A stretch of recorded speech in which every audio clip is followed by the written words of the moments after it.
మిత్రులారా, మనం చూస్తున్నవన్నీ నిజాలు కాదు, వార్తలన్నీ వాస్తవాలు కాదు.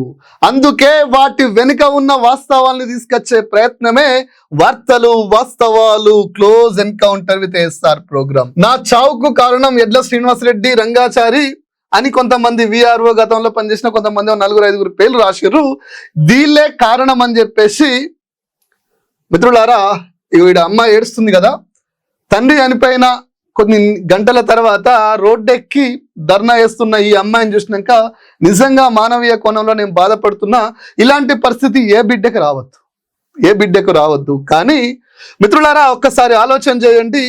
ఒక బిడ్డ తన తండ్రి చనిపోయినాక రోడ్డెక్కి ఏడుస్తుంది. తండ్రి ఏమో నా చావుకు కారణమని యడ్ల శ్రీనివాసరెడ్డి రంగాచారి పేర్లు రాసి చనిపోయిండు.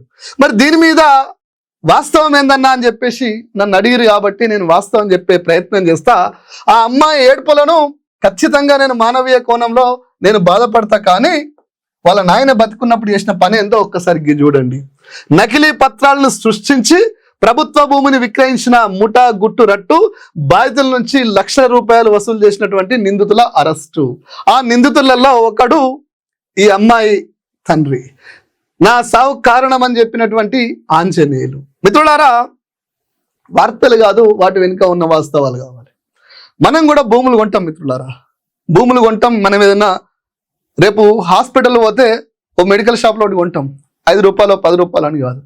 అది నకిలీ అంటే ఎంత బాధ అవుతుందో, అది తీసుకుంటే మనిషి ప్రాణం ఎట్లా పోతుందో.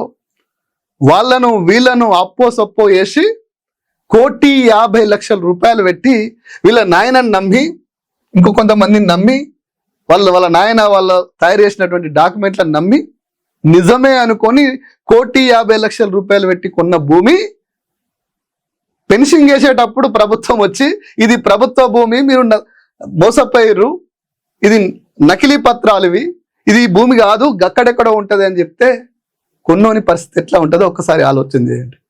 కొన్నోడు శ్రీనివాసరెడ్డి సిననకు దగ్గరేమో అనుకున్నారు, ఆనికి నాకేం సంబంధం లేదు. పైగా అలా స్కూల్లో నా పిల్లలు ఏం చదువుతలేరు. చైతన్య నారాయణను ఎదుర్కొని సిద్దిపేటలో నాణ్యమైన విద్యను అందిస్తున్న విద్యాభారతి ఆంబిటర్ శ్రీనివాసే, ఆయనకి నాకేం సంబంధం లేదు. కానీ నేను వాస్తవాన్ని ఇస్తా, మీరు చూడండి. మిత్రులారా, 17/6/2026 నాడు 3 టౌన్ పోలీస్ స్టేషన్లో ఈ చనిపోయిన ఆయనే ఒక నిందితుడు. మిత్రులారా, ప్రభుత్వ భూమిని పట్టా భూమి అని చెప్పి నకిలీ పత్రాలు సృష్టించి వేరే వాళ్ళక ఇంకోలక అమ్మి మొత్తం మీద ఈ పత్రాల ద్వారా శ్రీనివాసరెడ్డి కొని శ్రీనివాసరెడ్డి మోసపోతే మోసపోయిన వాళ్ళ పరిస్థితి ఎట్లా ఉంటుంది? వాళ్ళు పోయి దాడులు ఏం చేయలే, పోలీస్ స్టేషన్లో కంప్లైంట్ ఇచ్చారు. 1 రోజు 2 రోజులు ఆగలే. ఇది జరిగి 4-5 ఏళ్ళు అవుతుంది. అయినా కూడా ఓపిక్గా ఆగి కనీసం నా డబ్బులు నాకు వస్తాయేమని ఆశపడుతున్నటువంటి శ్రీనివాసరెడ్డి గుండు మీద పెద్ద బండ పడ్డట్టు అయిపోయింది. ఎందుకు అంటే అతను చనిపోయి నా సావు కారణం శ్రీనివాసరెడ్డి అని రాసిండు. ఈయన 1,50,00,000 రూపాయలు తీసుకున్నది ఈయన గ్యాంగు, వాస్తవం. నకిలీ పత్రాలు తయారు చేసింది, వాస్తవం. ప్రభుత్వ భూమిని పరంపో భూమిని పట్టా భూమి అమ్మింది అని చెప్పింది, నమ్మించి మోసం చేసి అమ్మింది, వాస్తవం. ఆయనే నా పైసలు ఎక్కడా, నా భూమి ఎక్కడా అంటే మాత్రం నా సావు కారణమే అనే ఒక పేపర్ వచ్చింది. రోడ్డు మీద వాళ్ళ ఊరోళ్ళు కొంతమంది వచ్చి ధర్నా చేసేది.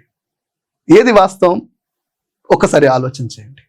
రేపు మీరు కూడా కొంటారు భూమి కాబట్టి పెద్ద సమస్య కాదు. కానీ ఓ మెడికల్ షాప్లా నువ్వు ప్రాణాపాయ స్థితిలో ఏదైనా కొంటే అది నకిలీ అయితే నీ ఆరోగ్యం ఎట్లుంటుంది? అక్కల దగ్గర, చెల్లెల దగ్గర, తమ్ముళ్ళ దగ్గర, అయినోళ్ళ దగ్గర అప్పులు తీసుకొచ్చి జాగ కొంటే అది నకిలీ అంటే వాని పరిస్థితి ఏం కావాలి? ఇట్లా ఒకరిద్దరు కాదు, ఇంకా చాలా ఉన్నాయి అంటుండు. కొన్ని పేపర్లో వచ్చినాయి. మిత్రులారా, వాటి గురించి నేను పెద్దగా ఇప్పుడు మాట్లాడదలుచుకోలే. మిత్రులారా, ఒకసారి ఆలోచన చేయండి.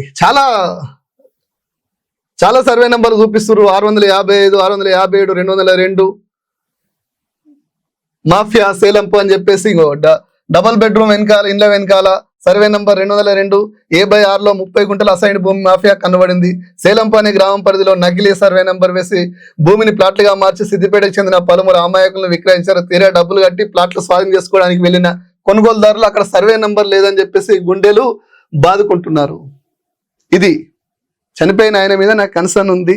చనిపోవడం ఖచ్చితంగా నేను ఒప్పుకోను. కానీ చనిపోయే ముందు ఆయన చేసిన పనికి ఇది.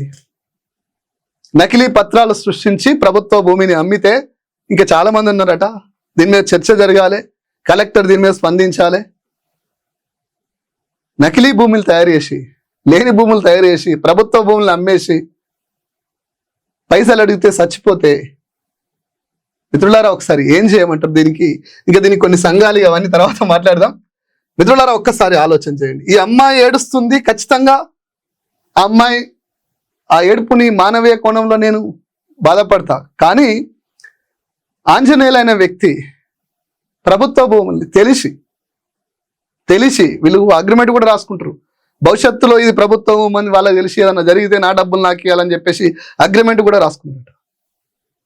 ఇట్లాంటి పరిస్థితులలో స్థానిక పోలీసు వ్యవస్థ మొత్తం మానవీయ కోణంలోనే, ఎక్కడ గొడవైనా ఎవరు లొల్లి చేసినా ఏం పెద్దగా సీరియస్ తీసుకోలే, చనిపోయిండు సానుభూతి ఉంటుందని. ఇట్లాంటి సంఘటనలు రేపు దుద్దెడ కానీ ఇంకా సిద్దిపేటలో కానీ పరిసర ప్రాంతాలల్లో ఫేక్ డాక్యుమెంట్లతోటి ఫేక్ భూముల్ని అమ్ముతుర్రు, ప్రభుత్వ భూముల్ని అమ్ముతుర్రు అంటే ఎవడైనా భూమి కొంటాడా? కొన్నోని పరిస్థితి ఏంది? ఒకసారి ఆలోచన చేయండి.